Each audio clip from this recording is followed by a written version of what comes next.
YouTube channel में। आज के वीडियो में हम शीतला अष्टमी के दिन सुनी जाने वाली शीतला माता की पौराणिक कथा सुनेंगे। तो चलिए कथा को शुरू करते हैं। एक बार शीतला माता ने सोचा कि चलो आज देखूं कि धरती पर मेरी कौन पूजा करता है, कौन मुझे मानता है।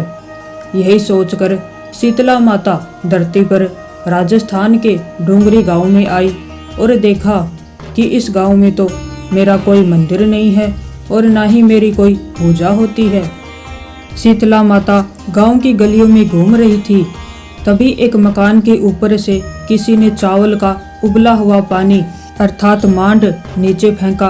वह उबलता पानी शीतला माता के ऊपर गिरा, जिससे शीतला माता के शरीर में छाले पड़ गए। शीतला माता के पूरे शरीर में जलन होने लगी। शीतला माता गांव में इधर उधर भाग भाग के चिल्लाने लगी, अरे मैं जल गई, मेरा शरीर तप रहा है, जल रहा है, कोई मेरी सहायता करो।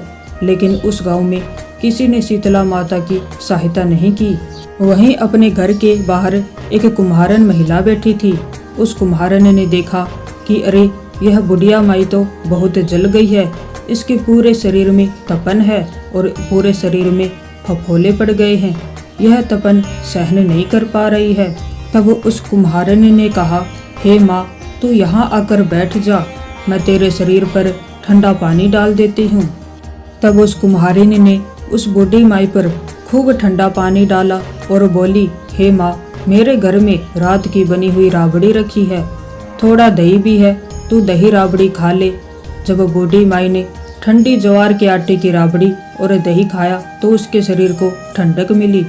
तब उस कुम्हारिनी ने कहा, आ माँ बैठ जा, तेरे सिर के बाल बहुत बिखरे हैं, ला मैं तेरी चोटी गूंथ देती हूँ। और कुम्हारन माई की चोटी गूंथने हेतु कंघी बालों में करती रही।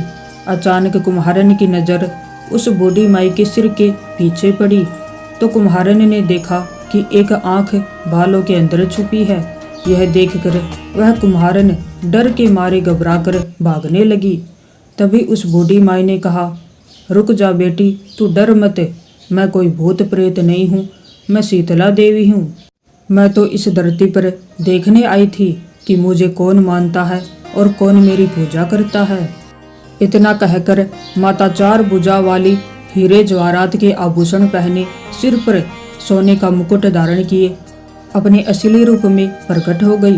माता के दर्शन पर कुम्हारन सोचने लगी कि अब मैं गरीब इन माता को कहाँ बिठाऊं। तब माता बोली, हे बेटी तुम किस सोच में पड़ गई हो। तब उस कुम्हारन ने हाथ जोड़कर आंखों में आंसू बहाते हुए कहा, हे माँ मेरे घर में तो चारों तरफ दरिद्रता बिखरी हुई है, मैं आपको कहाँ बिठाऊं। मेरे घर में न तो चौकी है न ही बैठने का आसन।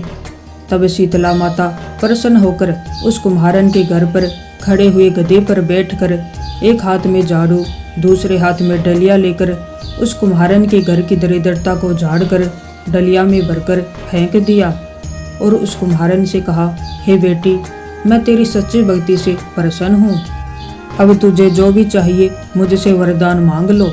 तब कुम्हारन ने हाथ जोड़कर कहा, हे माता मेरी इच्छा है आप इसी डूंगरी गांव में स्थापित होकर यहीं निवास करें और जिस प्रकार आपने मेरे घर की दरिद्रता को अपने झाड़ू से साफ कर दिया, ऐसे ही जो भी होली के बाद सप्तमी को भक्ति भाव से पूजा कर अष्टमी के दिन आपको ठंडा जल, दही व बासी ठंडा भोजन चढ़ाए, उसके घर की दरिद्रता को दूर करना एवं आपकी पूजा करने वाली महिला का अखंड सुहाग रखना, उसकी गोद हमेशा भरी रखना।